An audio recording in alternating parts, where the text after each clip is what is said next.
Dios le bendiga, amados hermanos. Muy buenas noches con cada uno de ustedes. Vamos en este tiempo a ministrar la palabra del Señor. Para ello, venga conmigo, por favor, hacia la carta a los Romanos, capítulo número 2. Carta a los Romanos, capítulo número 2. Recuerde que hemos ya visto este pasaje bíblico, ¿sí?, en los primeros 2 versículos. Vamos a concentrarnos obviamente en los versos subsiguientes, pero leeremos desde el verso 1. Vamos a leer verso número 1, ¿sí?, al versículo número 4. Y leemos la palabra del Señor. Lo hacemos en el nombre del Padre, del Hijo y del Espíritu Santo. Por lo cual eres inexcusable, oh hombre, quien quiera que seas tú, que juzgas que quiera que seas tú que juzgas, pues en lo que juzgas a otro te condenas a ti mismo, porque tú que juzgas haces lo mismo. Verso 2, léalo por favor.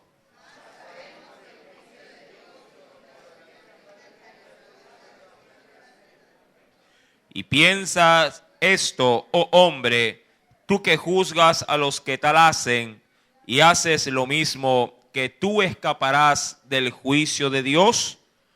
¿O menospreciáis las riquezas de su benignidad, paciencia y longanimidad, ignorando que su benignidad te guía al arrepentimiento? Amén. Hasta ahí el pasaje de la Escritura. Vamos a inclinar nuestro rostro, hagamos una breve oración y pongamos esta enseñanza en las manos, sí, del Espíritu de Dios. Amado Padre Celestial, gracias en esta noche por cuanto nos has traído primeramente aquí a este lugar, es decir, a tu casa. Gracias, oh Dios, porque también has permitido que durante este tiempo pongamos también nuestro corazón para ser instruidos. Es decir, oh Dios, que necesitamos de ti, lo sabemos, pero hay una lucha interna que no nos permite de pronto doblegar todo nuestro corazón para que pueda ser guiado. Espíritu Santo, toma pues en esta noche mi corazón. Háblame, necesito escucharte, necesito que ministres mi vida, que sea tu gracia, Señor amado, redentora, en este lugar, viniendo sobre mí con poder. Toma control, oh Dios, de mi cuerpo, de mi alma y de mi espíritu, conforme a las necesidades, oh Dios. De la misma forma, extiende sobre cada uno de tus pequeños que han subido, Padre, esa dicha que en el cual, Padre, tus hijos puedan seguir desarrollándose como pequeños, oh Dios amado, pues sí, plantas que tú riegas día a día, hasta el fin de que puedan crecer y convertirse en árboles que puedan dar mucho fruto. Gracias pues te doy, mi Dios, por todos estos favores. En el nombre de Cristo Jesús. Amén y amén. Bien, capítulo número 2, carta a los Romanos. Recordará los primeros versículos de este pasaje, en el cual se hacía mucho énfasis en que el hombre no tiene delante de Dios excusa. Recordará usted también el significado de la palabra inexcusable. Esta palabrita recuerda que era una palabra compuesta. El primer prefijo que tiene es el término in, ¿verdad? ¿Alguien recuerda qué alusión hacía la referencia al término in? Sí, es una palabrita que se inclina a lo que es la negación o la prohibición. Esto sí se podría entender como un no, de manera concreta, ¿sí? Como un no. El hombre no tiene excusa, el hombre no tiene argumento, ¿sí?, alguno que pueda sacarlo airoso delante de un juicio, obviamente teniendo como juez al Dios Todopoderoso. Y es evidente de que solo Dios, y eso se analizaba la semana pasada, solo Dios puede determinar si siendo Él el único o el capaz de hacerlo, porque el hombre, juzgando al hombre, no tiene la facultad, la autoridad y la jerarquía para poderlo hacer. Pero eso en cuanto a esa situación de condenación en el cual el hombre se volvería, si acaso con un juez, se volvería juez, jurado y al mismo tiempo ejecutador. Eso el hombre no lo tiene como autoridad divina sobre esta tierra.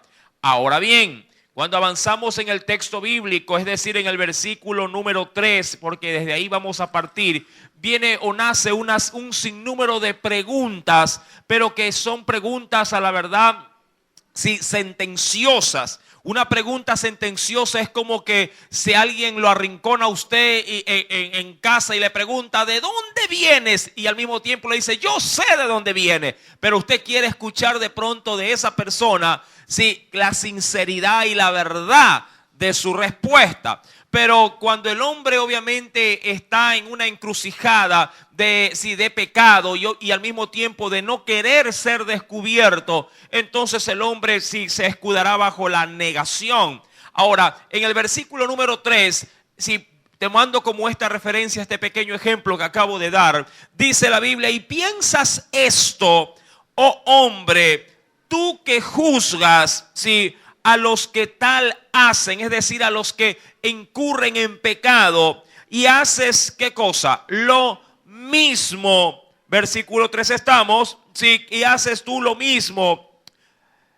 Y piensas esto, hombre, tú que juzgas a los que tal hacen y haces lo mismo, que tú escaparás del juicio de Dios. Y es evidente, que la respuesta es contundente y es una sola. No es la respuesta. El hombre no puede, por mucho que puede ejercer en la tierra autoridad, o de pronto señalamiento sobre otros, él mismo en su debido momento, como todo hombre, será juzgado también. Y recuerda que con la misma vara que uno mide, uno también podrá ser medido. No sé si usted recordará el pasaje bíblico que se dio en los evangelios con respecto al que no se puede llegar a determinar juicio sobre otra persona, porque esto nos pondría a nosotros en el lugar de ¿quién? En el lugar de un juez que obviamente solo recae sobre Dios. Si yo me vuelvo un juez sobre mi hermano, si yo me vuelvo un sentencioso de mi hermano diciéndole usted es pecador y usted de pronto el que me cae bien, usted es santo, usted se va a ir al infierno, usted sí va a venir al cielo, estoy tomando la postura de Dios, y eso no es labor del hombre, sino labor de nuestro Padre Celestial. Ahora, si queriendo argumentar un poquito más, ¿qué es lo que puede juzgar un hombre? ¿Qué es lo que sí puede en algún momento el hombre poder llegar a establecer? Ahora, hay unos principios muy claros en la Biblia, porque yo sé que muchos dicen para sí, a mí nadie me puede juzgar. Mucha gente se escuda en esa frase o en esa expresión haciendo alusión de que como solo Dios es el único que puede juzgar, ningún ser humano en la tierra puede llegar a señalarme. Ahora, eso es una verdad a medias, porque cuando se habla de juzgar, se habla de dar una sentencia de ejecución, hablando ya del destino final del hombre. Pero hablando propiamente ya de poder darle un llamado de atención a un prójimo, a un ser humano, a un hijo, a un padre, sí tenemos la apertura inclusive bíblica. Y ¿sabe qué? Bíblicamente, y quisiera por favor que me comience a acompañar a través de los escritos de la Biblia. La primera persona a la que alguien puede llegar a juzgar, como para curiosidad nuestra, es a uno mismo. Un hombre puede llegarse a juzgar a sí mismo. Y quisiera tomar una base bíblica. Venga conmigo al primer libro de los Corintios, allá en el capítulo número 11. Primer libro de los Corintios, capítulo número 11. Si me apaga la luz de atrás, por favor, le agradezco.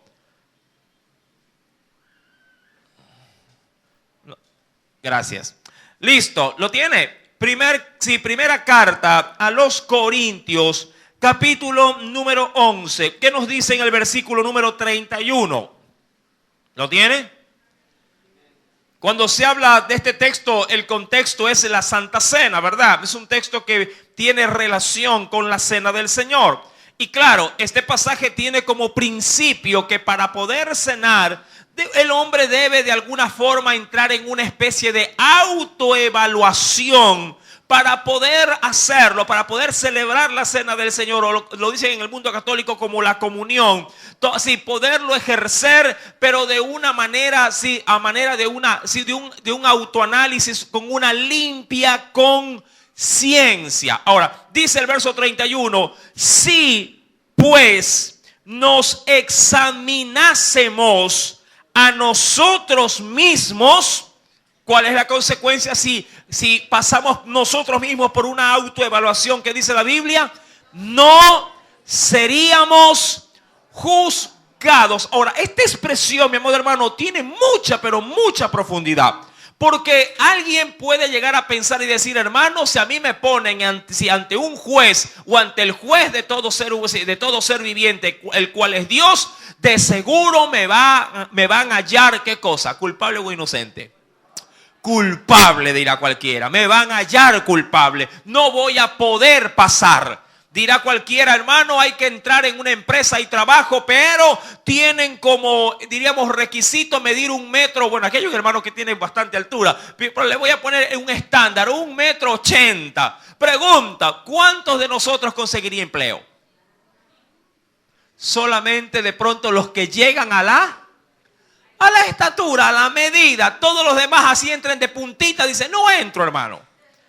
Ahora, quiero simplemente tomar eso como una pequeña referencia, sí, pero si para Dios, sí, que ha establecido un juicio para el ser humano, mi amado hermano, obviamente, si uno se ve así a primer pantallazo, uno dice, yo no paso por el juicio. Si a mí me evalúan, me van a encontrar un sinnúmero de fallas, de faltas, de pecado. Pero para eso Dios mismo envió a su Hijo, para que por medio de Él nosotros podamos ser limpios y por ende aceptables. Pero, aquí viene el pero, para poder recibir los beneficios del sacrificio de Jesús, yo debo de empezar con mi propia autoevaluación de mi estado. Y conforme a esa autoevaluación de cómo me encuentro, poder decir, es verdad, soy pecador, soy mentiroso, soy hurtador, soy de pronto ligero de palabra, soy peleonero, necesito de Jesús. Y ahí diríamos que me sumerjo en la piscina de la gracia y salgo totalmente justificado. Pero para poder llegar a ese final, debo primero comenzar haciendo un autoanálisis de mí mismo. El problema de mucha gente, aún de cristianos, sí, mi querido hermano, es que ellos creen que están bien siempre con Dios.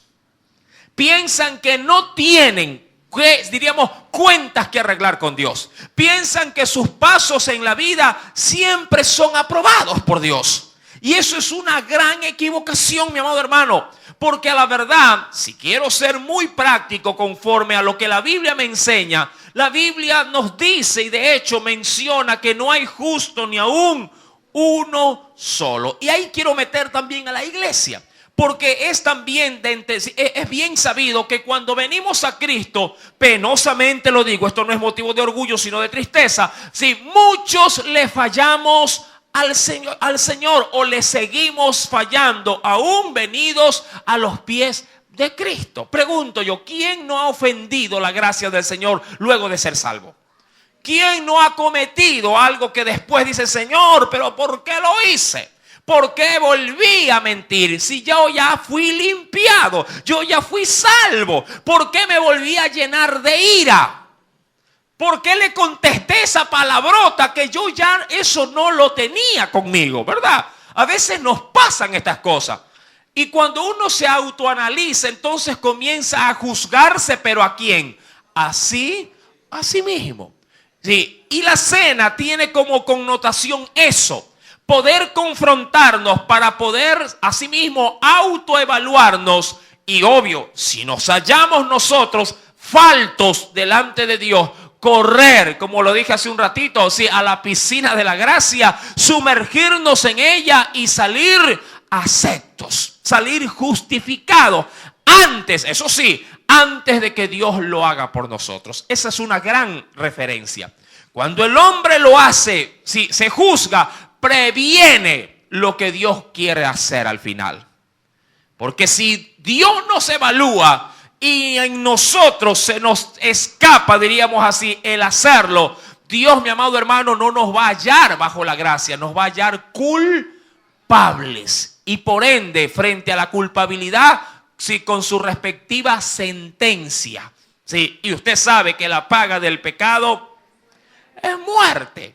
Mi querido hermano, quisiera pues tener esta primera y gran referencia. ¿A quién más si el hombre puede llegar a juzgar? Bueno, lo hemos visto de primera mano con uno mismo. Y cualquiera dirá, bueno, hasta ahí acepto.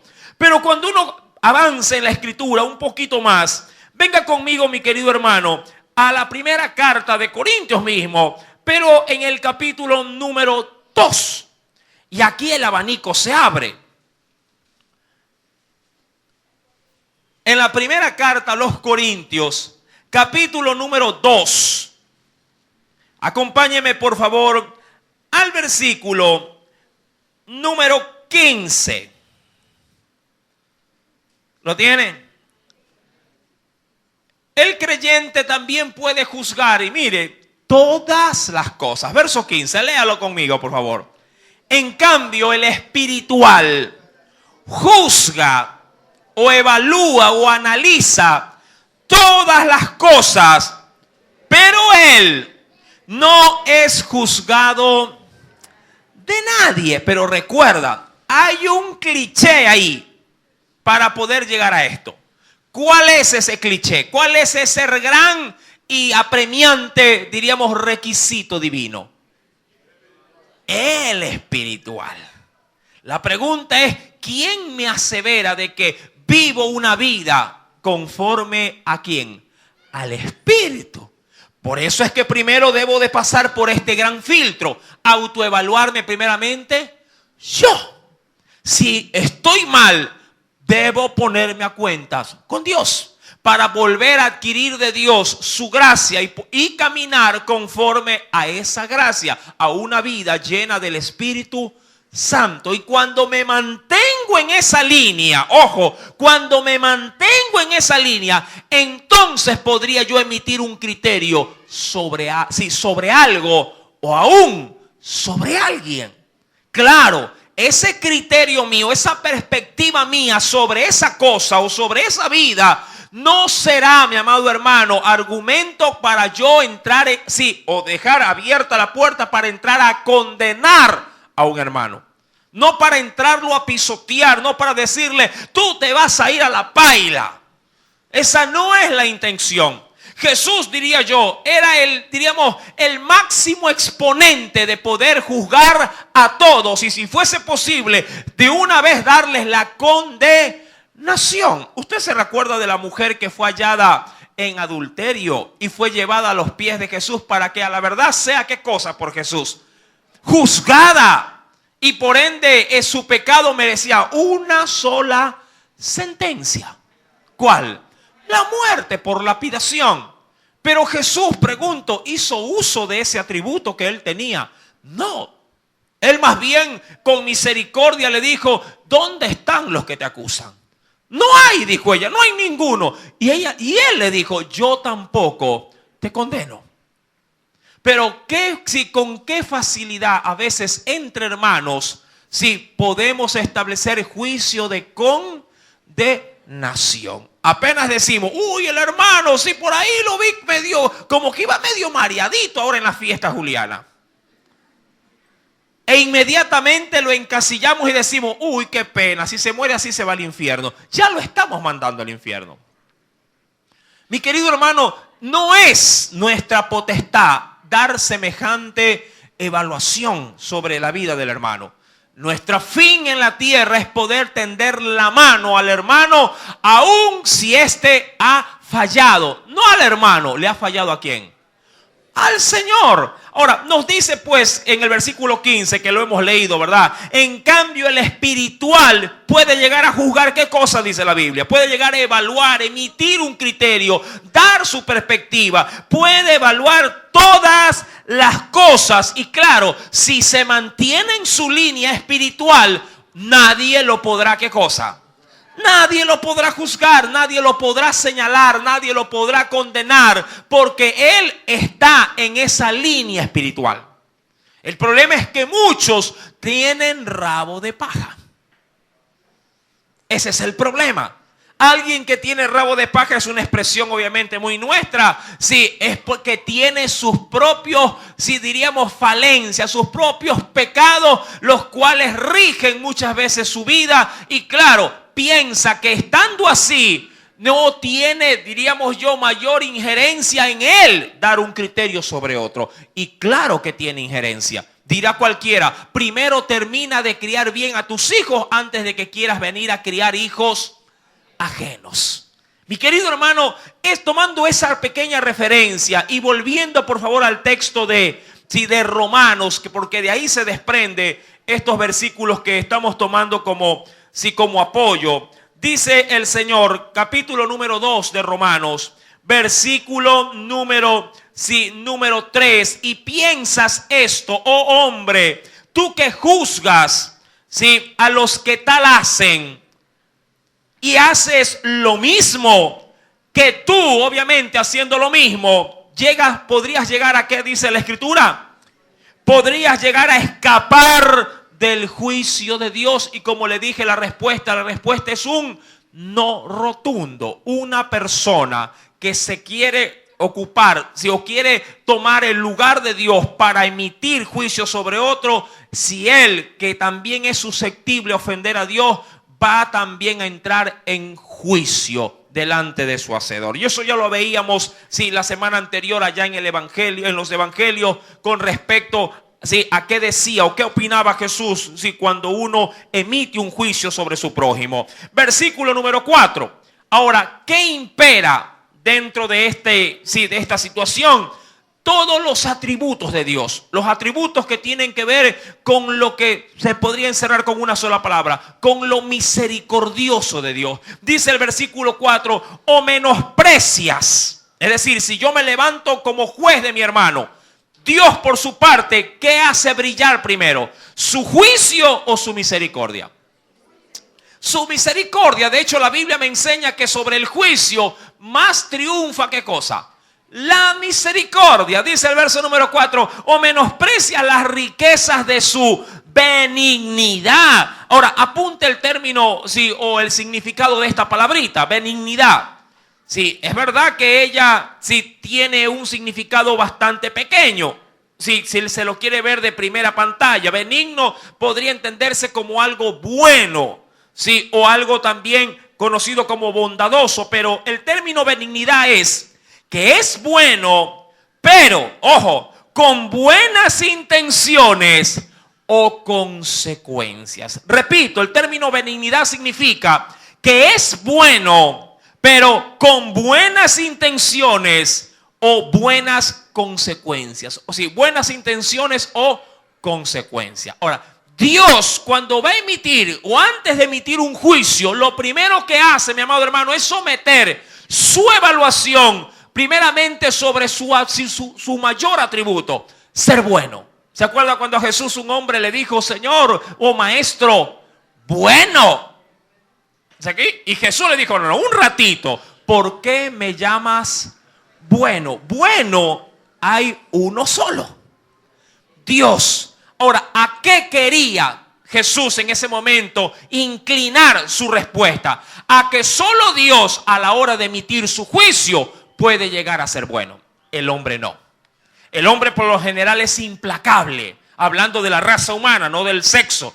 El hombre por lo general suele ser, diríamos, implacable. Suele ser a manera de prepotencia, suele ser radical. Él dice no y su no es no.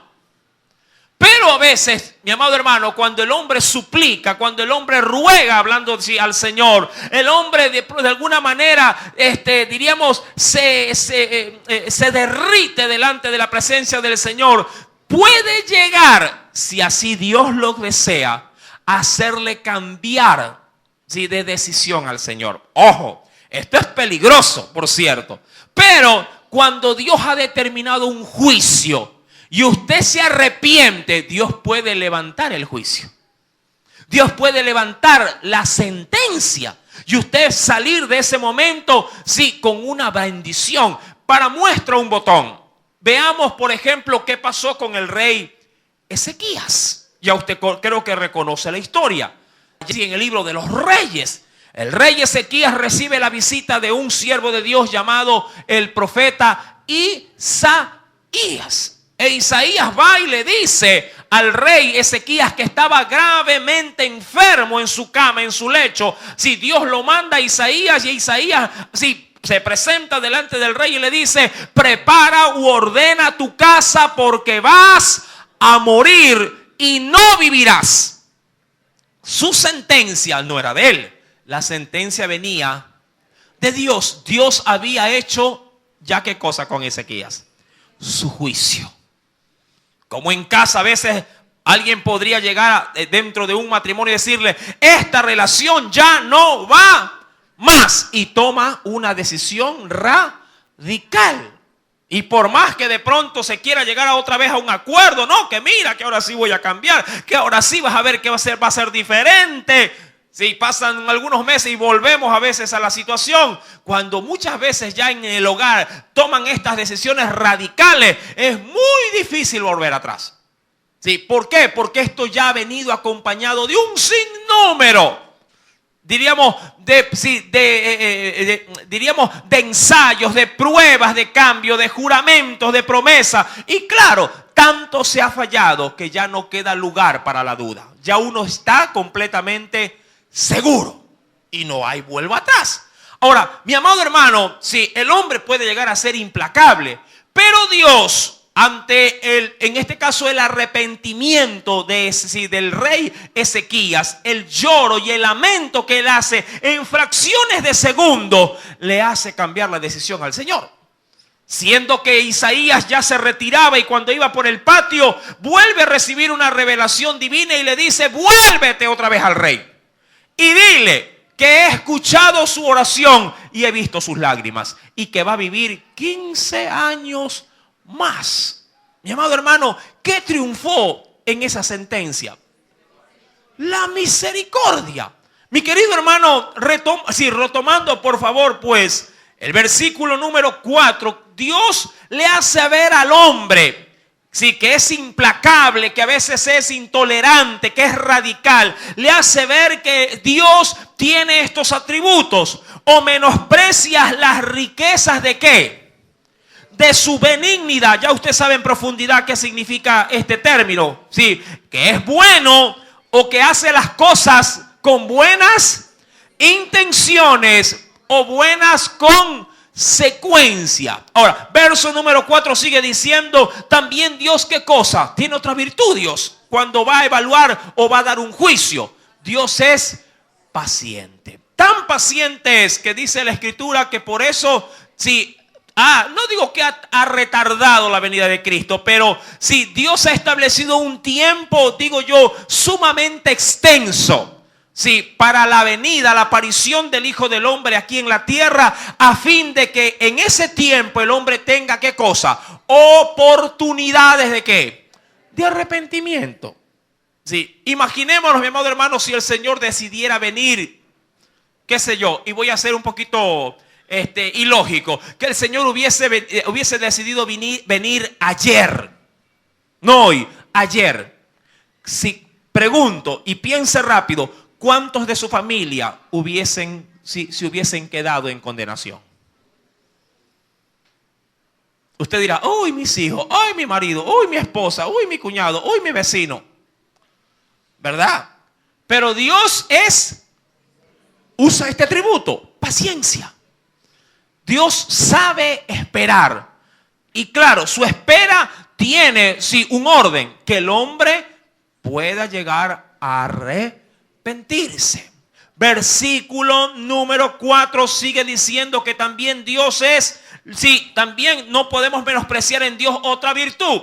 Longanimidad, no es longaniza. Sí, aclaro, le digo lo que no es. Sí, una especie de chorizo envuelto, no. Es longanimidad. Este término, mi amado hermano, sí, es interesante su significado. La longanimidad significa presencia, sí, presencia de ánimo frente a las adversidades. Esa es la longanimidad. Como una expresión dicho de otra forma, al mal tiempo, Dios pone buena cara. La longanimidad es la presencia de ánimo. Dirá cualquiera, nadie confió en el hermanito, pero Dios dice, vamos, yo te doy otra oportunidad. Mientras que el hombre dice, este ya no cambia, porque de tal palo, tal astilla. ¿Verdad? Así es el hombre para emitir juicios. No, si este nació borracho. ¿Sí? A este no lo cambia nadie. Puede llegar a decir uno y ahí tomar una decisión, votarlo. Ahí tomar la decisión, separarlo del grupo. Ahí tomar la decisión de nunca más volverlo a ver o volverlo a visitar. ¿Cuánta gente aún en la iglesia cristiana ha tomado la decisión de nunca más ir a ver al padre? De ir a visitar a la madre. Ya emitieron su juicio. Se pelearon a muerte y dijeron, nunca más te visito. Y tomaron el lugar de Dios. Imagínate que Dios tome lo mismo, pero con nosotros. Nunca más mi gracia sobre ti. Nunca más. Me fallaste 10 veces y ya no hay. No quiero la 11. Ahí ya muchos pensaron y dijeron, uy hermano, ¿qué está diciendo? Sencillo, que fuiste juez y decidiste no darle otra oportunidad. Pero Dios te da todas las oportunidades que aún muchas veces no nos la merecemos, pero Dios nos la sigue dando. ¿Por qué? Porque Dios usa justamente este atributo en su vida para poder ejercer su juicio. Dios se utiliza la longanimidad. Él siempre tiene un buen ánimo, aun cuando vea en nosotros que somos un fracaso. Míralo de esta manera. Pide perdón hoy por algún pecado que lo vengas frecuentando. Pide perdón hoy y Dios te lo va a perdonar. Pero Dios sabe que mañana vas a volver a caer en el mismo pecado. Pregunto, pongámonos en el lugar del Señor. ¿Tú darías perdón sabiendo que hoy te piden y mañana va a hacer lo mismo?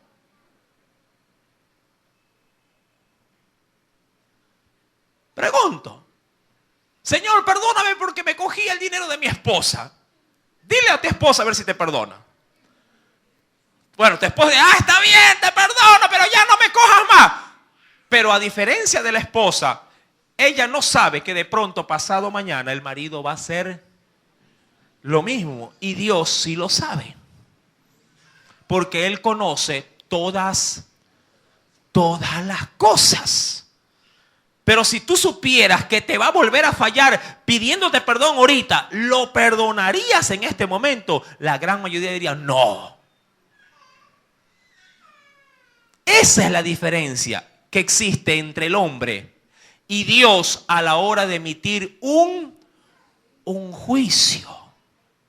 ¿Me está entendiendo? Un niño puede decirle, papá, perdóname porque saqué mala nota. Y el papá sabe muchas veces que el hijo en su vagancia va a volver a sacar rojo. ¿Sí? Y ahí muchas veces uno dice, no, este de aquí yo no confío en él. Ya perdió conmigo la confianza. Y claro, al perder esa confianza usted ya cierra puertas. Pero Dios perdona y sigue dejando abierta la puerta de la confianza. Porque Dios es un Dios que tiene como atributo la longanimidad. Frente a la adversidad, Él aún nos sigue viendo con un buen ánimo, una buena cara. Qué importante es poder apreciar cada término en su significado. También nos hace saber Dios a nosotros, o menosprecias de Dios, ¿qué cosa? Si la riqueza de su benignidad, la riqueza de su paciencia, la riqueza de su longanimidad, ignorando, y vuelve a repetir lo primero, ignorando que su benignidad, ¿sí?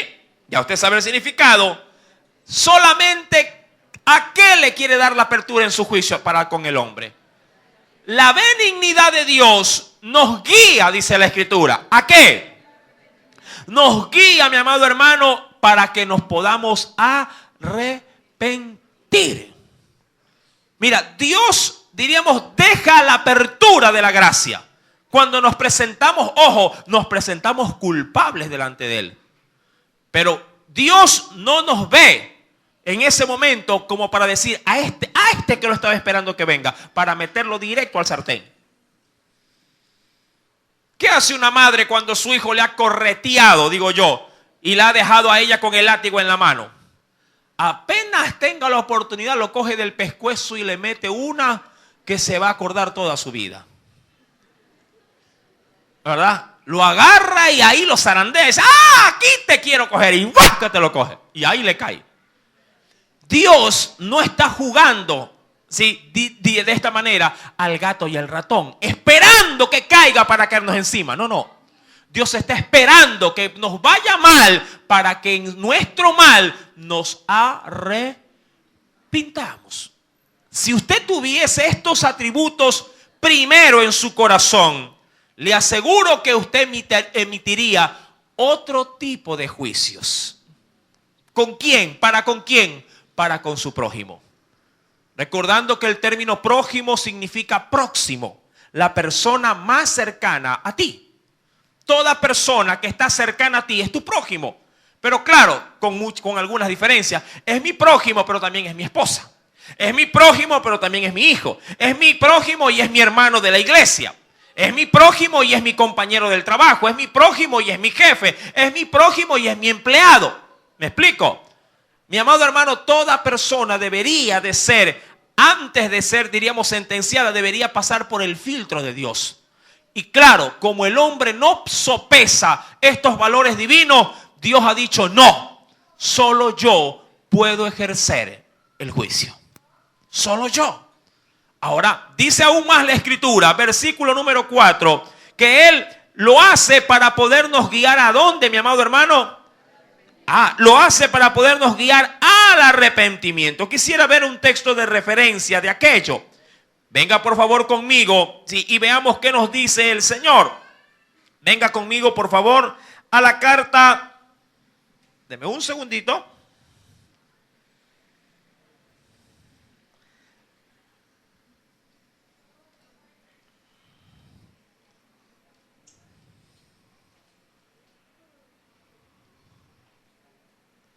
A la carta a los Corintios, por favor.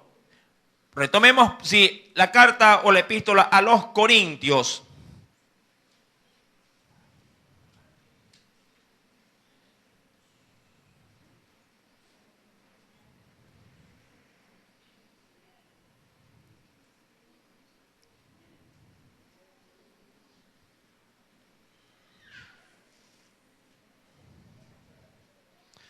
Sí, capítulo número 7, segunda de Corintios, capítulo 7. Sí, segunda de Corintios, capítulo número 7.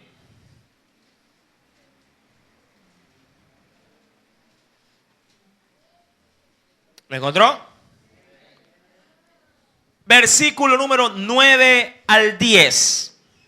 Verso número 9 al versículo número 10. Dice el Señor, sí, segunda de Corintios, capítulo número 7, verso número 9 al 10. Dice el Señor, ahora me gozo, sí, no porque hayáis sido entristecidos. Eso porque usted sabrá que Pablo habló duramente en una carta para condenar a la iglesia, para juzgar a la iglesia, para que ésta pueda salir, sí, airosa de los múltiples pecados que habían en ella. Ahora, dice la Escritura, ahora me gozo no porque hayáis sido contristados, sino porque fuisteis contristados. El término contristar significa haberte puesto triste, ¿sí? Pero ¿para qué?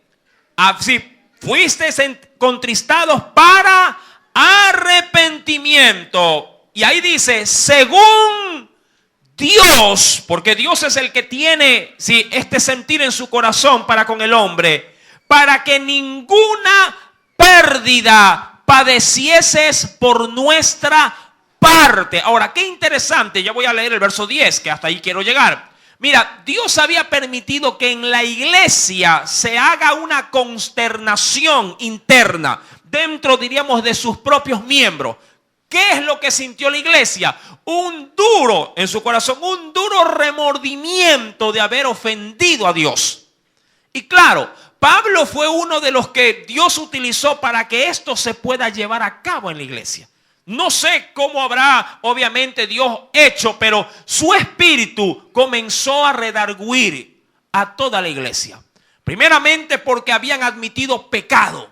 Segundo, no habían dado la oportunidad a un hombre que había puesto un terrible desorden en la iglesia. No le habían dado la oportunidad para que éste se pueda volver a reinsertar dentro de la iglesia, de la congregación, y sea nuevamente recibido como hermano en la fe.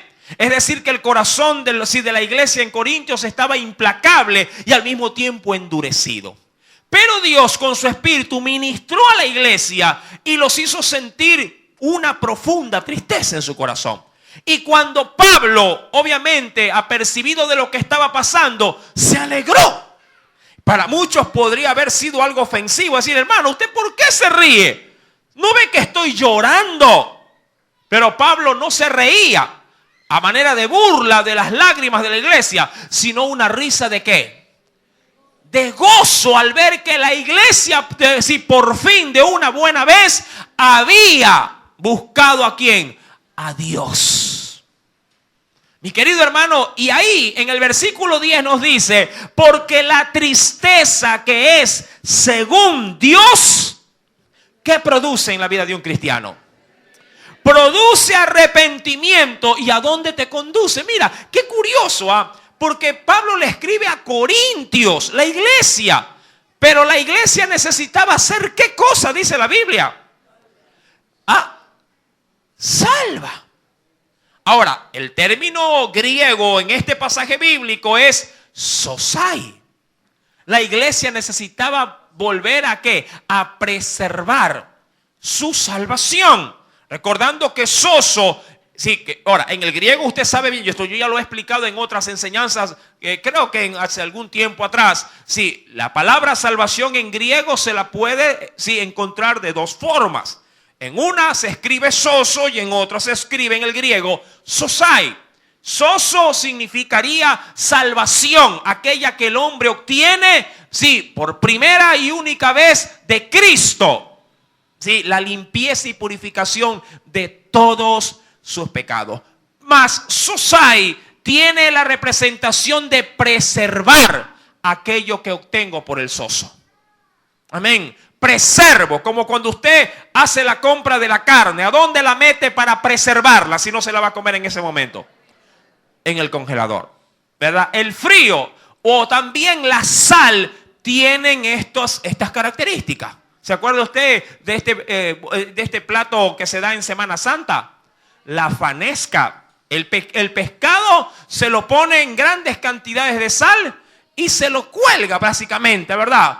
Sobre cordeles para que ahí se seque. Mire, no actúa el frío, pero la sal, ¿qué hace?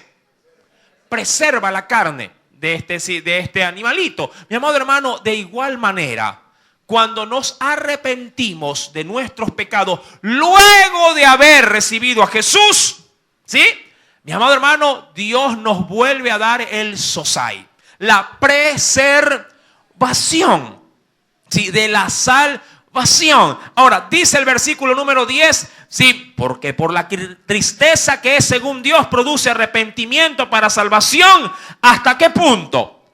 De que no hay que arrepentirse. Esto tiene, obviamente, usted ya creo que lo reconoce, tiene una inclinación de que el Espíritu de Dios me lleva a sentirme con congoja hasta el punto de que yo ya no tenga o no encuentre en mí que otro mal haya podido hacer para ofender al Señor.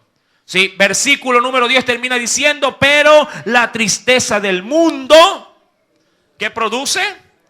Es aquella tristeza donde no proviene, o por lo menos no la origina el Espíritu Santo. Ese tipo de tristeza te conduce, sí, a una muerte, sí, es decir, a una tristeza que hasta puede llegar inclusive hasta quitarte la vida en decepción. Pero no hay una solución a tu problema. Ahora bien, para poder concluir, yendo nuevamente por favor a la carta a los Romanos, capítulo número 2, y luego de haber analizado el verso 3 y 4, avanzo un poquito, verso 5, y hasta aquí voy a llegar. Dice la Escritura, pero por tu dureza, y por tu corazón no arrepentido, atesoras para ti mismo ira para el día de la ira y de la revelación del justo juicio de Dios. Ahora, una vez, verso número 4, agotado de Dios a la hora de hacer un juicio, agotado ¿qué cosa? Agotada su benignidad por parte del hombre, agotada su paciencia por parte del hombre, agotada de Dios, ¿qué cosa más? La longanimidad. A Dios no le queda más que, luego de esto, ¿qué le toca a Dios?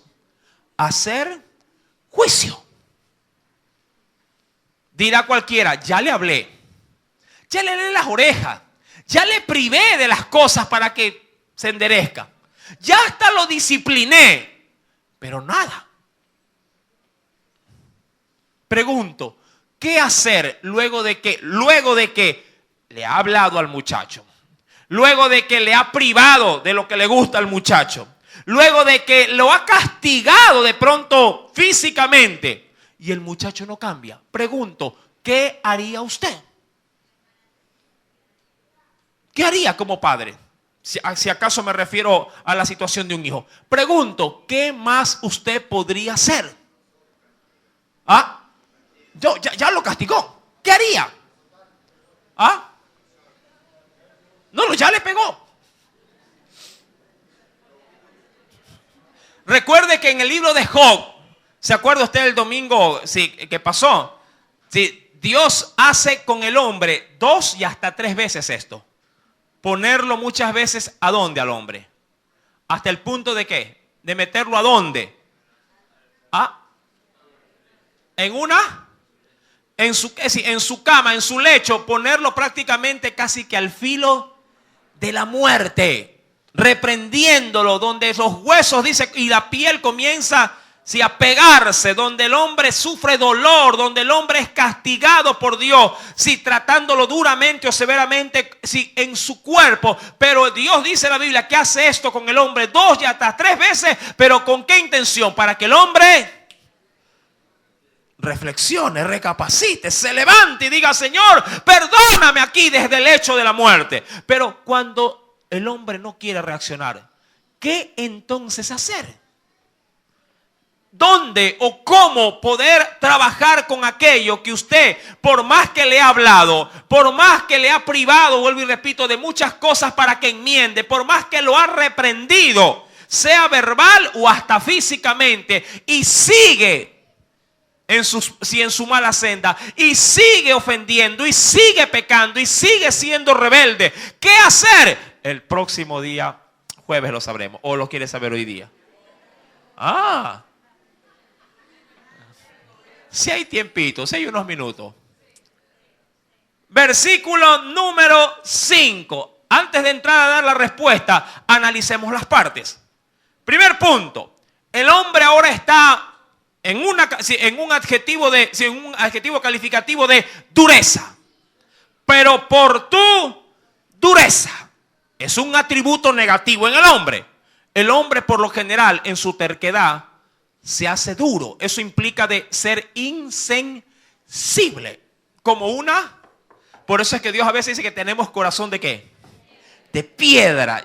Y el salmista decía, Señor, dame un corazón de carne, un corazón sensible. La dureza, mi amado hermano, muchas veces tiene que ver con la terquedad. Y dentro de ella se encuentra lo que se podría denominar como el no dar oído.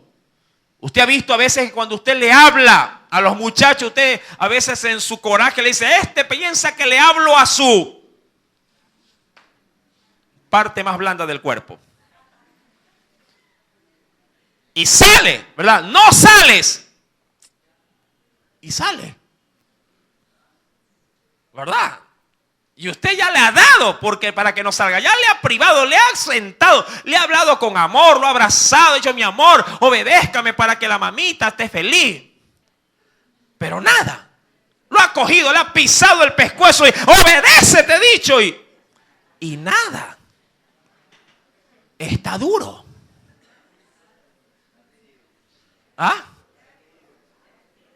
Dicen que se ponen en la edad del burro. No, es en la edad del zoológico. Porque le dan de todos los animales. Se vuelven caballos, se vuelven burros, se vuelven de todo. Grillos también se vuelven. Verso número 5. Primeramente, veamos estos indicadores. Pero por tu dureza, pero también por tu corazón, no, ¿qué cosa no hay en ese hombre? No hay arrepentimiento.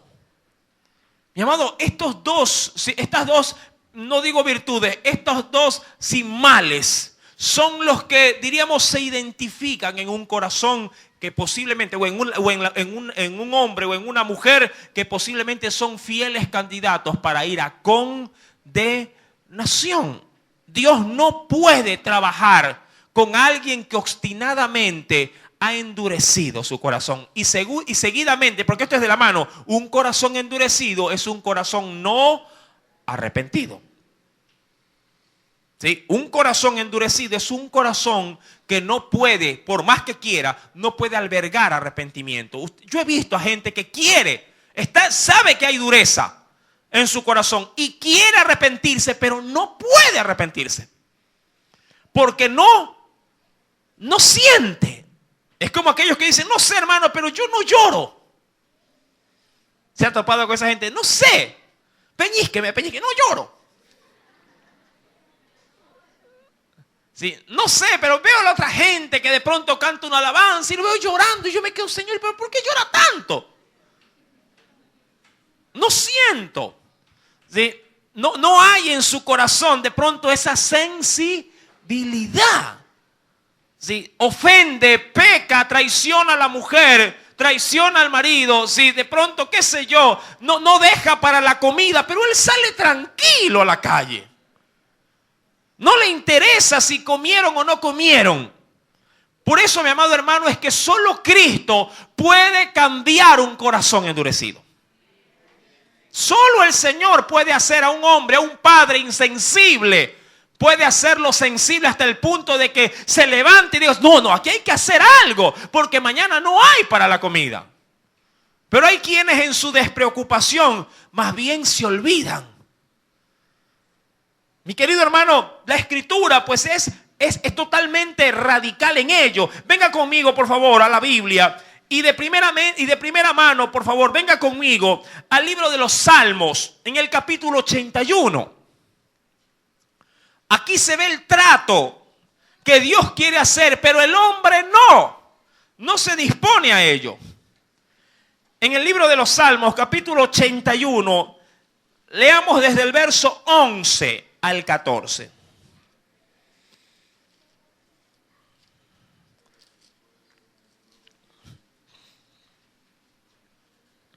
¿Lo tiene? Y quiero, por favor, que sea muy, muy detallista en la lectura. Y si puede subrayar, empiece.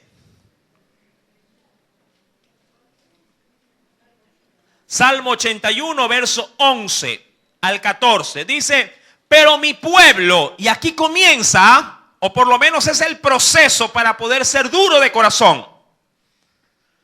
Pero mi pueblo no oyó mi voz. Ojo, este es el principio de caer en dureza de corazón. ¿Cómo se empieza a ser duro?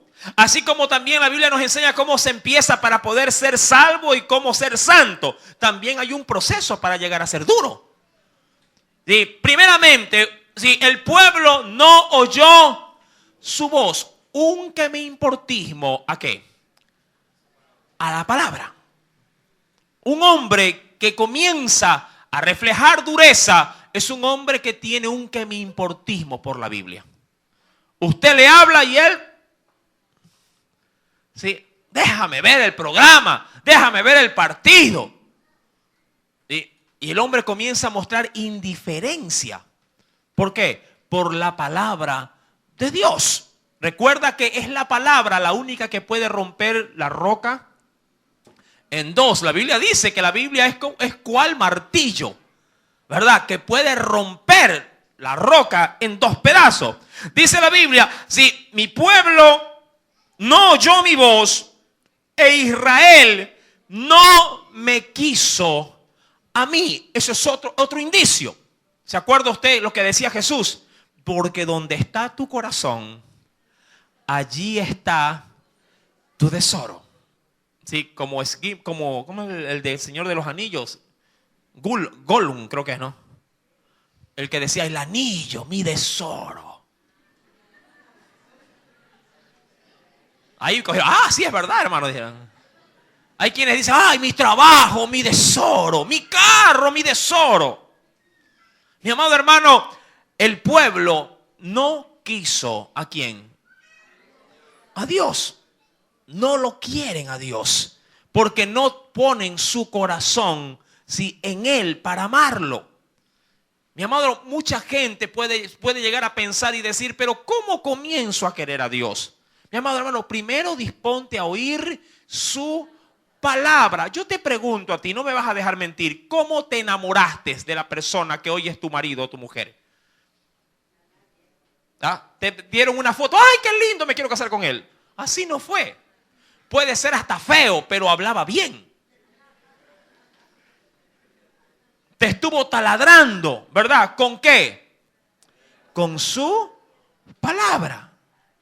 Uno comienza a enamorarse, a raíz de que se dispone para oír la palabra.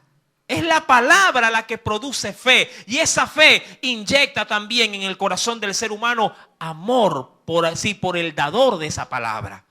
El pueblo no quiso a Dios. Versículo número 12. ¿Qué hizo Dios? Mi pueblo no me oye, mi pueblo no me quiere. ¿Sí? Los dejé. Por tanto, ¿eso se acuerda que yo le dije qué hacer con alguien que por más que le habló, lo amó, lo cuidó y sigue en su rebeldía? ¿Qué hizo? ¿Qué se puede hacer? Déjale la puerta abierta. Los dejé, por tanto, a la dureza. ¿De qué? De su corazón. No, mamá, que yo me voy, que aquí hay muchas cosas, mucho me priva, mucho me molesta, mucho me fastidia. Pero mi amor, allá afuera es peligroso, aquí tienes un plato de comida, la ropa te tengo limpia. No, lo que yo quiero libertad. Ya le habló, ya lo reprendió, ya hizo, ya agotó lo que tenía que hacer. Claro, el hombre no valora hasta que no tiene aquello. Sí, que con tanto amor y cuidado Dios ha provisto. Porque el dador de la familia es Dios. El dador, mi amado hermano, de la paz en el matrimonio es solamente el Señor. Cuando uno pone en su corazón querer hacer un hogar sin Dios, mi amado hermano, no es hogar, es un infierno. Es luna de miel momentánea, parcial. Porque en el rato o en el momento de la lujuria o en el momento de la pasión, todo es lindo. Al que está en casa, a la que está en casa lo verás horrible. Y es cierto, pasa esto, que cuando uno está entretenido, sí comienza a ver defectos en lo que está dentro. ¿Verdad que es así? No, tú no te arreglas, que tú esto, tú el otro. Claro, ya tiene visto afuera a alguien. Mi querido hermano, dice la Escritura, los dejé por tanto a la dureza de su corazón. Y claro, el hombre comienza, ¿qué cosa? A caminar en sus propios. Y Él decide ahora. Ya no Dios, Él decide. Él es el que ahora toma la decisión. Él es el que ahora dice por aquí. Y Dios dice, no, mi hijo, por ahí no, es por acá. No, es que por allá hay mucha exigencia, por acá hay mucha demanda. Sí, es verdad, porque el camino de Dios es un camino, sí, que aprieta al hombre a que éste no se desboque como un animalito. Pero el camino de Dios, que es apretado, como lo dice la Escritura, que la puerta es estrecha y el camino es angosto. El hombre no quiere caminar en sí por lugares angostos. El hombre muchas veces, ¿qué quiere? Libertad. Quiere espacio. No quiere demanda. El hombre quiere vivir una vida cristiana relajada. Que no le digan nada, que si pasa desapercibido mejor todavía. Yo he escuchado a muchos, no, hermano, tranquilo, a mí déjeme, yo vengo, me siento, escucho, me voy y hasta el próximo culto. Chao, hasta ahí nomás. Eso no es una vida cristiana de compromiso. Mañana tenemos un compromiso con Dios. Me acordé, el Espíritu Santo me acordó. Es feriado. ¿Cuántos van a venir? Necesito harta mano varonil. Vamos a fundir 15 metros de muro. ¿Cuántos van a venir? A ver, ¿se podrían poner de pie los varones que van a venir? Escuché como 30 amén. 1, 2, 3, 4, 5, 6, 7, 8. Y por ahí 2 más que se añadan 10. Muchas gracias. Las mujeres van a venir a cocinar, van a ayudar, van a limpiar, van a hacer minga. ¿Cuántas van a venir mañana? A ver, pónganse de pie las hermanas que van a venir mañana. Es porque escuché bastantes amén. 1, 2, 3, 4, 5, 6, media, 7 por allá. Póngale un par más, 8, 9. Porque hay quienes vienen y dicen, y está bien, porque es el sentir del corazón. No, yo no levanto la mano, yo no digo amén, pero yo estoy ahí. No quiere ser muchas veces como aquellos que dicen, voy. Llega la hora y no va. Es preferible no decir nada o aún no voy, pero llego y estoy aquí. ¿Y para qué soy bueno? Amado hermano, es evidente que Dios no pelea con quienes no lo quieren. Dios no obliga a aquellos que en el corazón del hombre no le interesa saber de Él. Él los abandona, los deja, dice el verso 12, a la dureza de su corazón. Ellos por su parte, ¿qué hacen? Caminan en sus propios consejos. Dice el verso 13, mira lo que el hombre se pierde por su dureza. Oh, dice Dios, si me hubiera oído mi pueblo. Y si en mis caminos hubiera andado Israel. En un momento. El problema es que la gente no sabe cuál es el momento en que Dios puede cambiarte. Aquello que de pronto hoy por hoy no ves. En un momento habría yo derribado a sus enemigos y vuelto mi mano contra sus adversarios.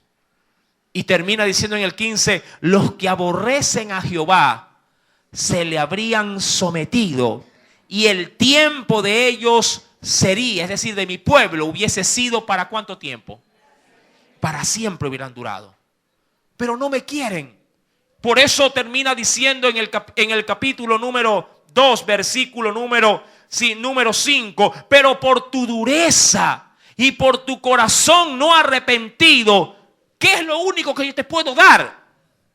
Estás, dice la Biblia, adesorando, verso 5 del capítulo 2 de Romanos, adesoras para ti mismo ira para el día de la ira y de la revelación del justo juicio de Dios. ¿En qué consiste ese juicio? Y de manera más profunda, ¿por qué el hombre se mantiene en esa dureza? Mi amado hermano, el próximo día jueves lo veremos con la ayuda de nuestro amado Espíritu Santo. Amén. Pero si hoy Dios te habló, bien se lo puedes agradecer con una muy fuerte ofrenda de aplauso.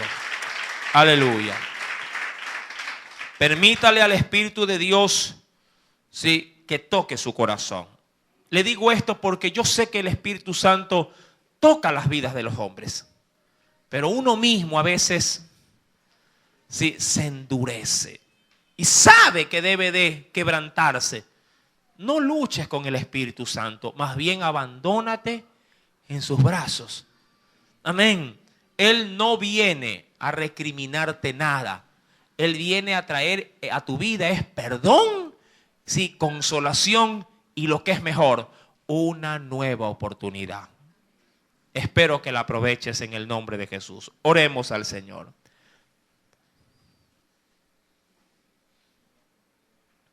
Amado Dios y buen Padre Celestial, tú eres un Dios benigno, un Dios paciente y eres un Dios lleno de longanimidad. 3 virtudes antes de tomar un juicio. Pero con toda tu benignidad, con toda tu paciencia y con toda tu longanimidad, no altercas con el hombre. Si el hombre no quiere amarte, tú lo dejas ir. Si el hombre no quiere someterse, tú los dejas ir. Porque tú no quieres que el hombre se acerque exigido hacia ti, sino que venga espontáneamente, guiado por tu espíritu de la mano, a tus presencias, a tus pies. Señor, ¿cuántas veces oímos el mensaje de Dios? ¿Y cuántas veces dijimos para después?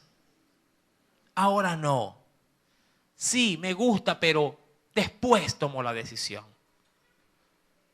Si uno comienza a desechar la palabra, puede estar propenso a estar endurecido de alma, de mente y de su propio espíritu. Señor, si he caminado por la vida siendo insensible, yo te pido perdón y suplico, Padre, que en esta noche mi vida alcance esa misericordia en medio de tu juicio. Entiendo que tú solo quieres hacerme el bien. Lo he leído en el Salmo 81. He leído que en un momento tú habrías destruido todo aquello que hoy me hizo daño. Pero que a la verdad lo he recibido así porque no consideré tus caminos y no le di valor a tus palabras. Hoy, Señor, me vuelvo a tu palabra y me sujeto a tus caminos. Cristo es el puente que puede llevarme a esa isla. Solo Cristo es quien puede conducir mi alma a donde hay pasto fresco. Sí, Señor, eso quiero. Y perdóname si no